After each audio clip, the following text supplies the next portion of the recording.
Theodore, come help Paul.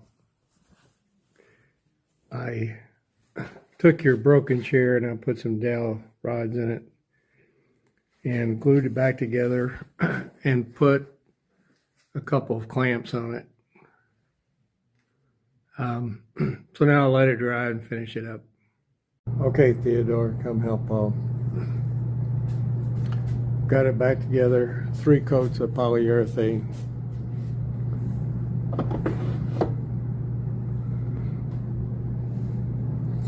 And this is where the nick was. Now that's all filled in, glued back together. There's your chair. Come help Paul, I'm fixing it.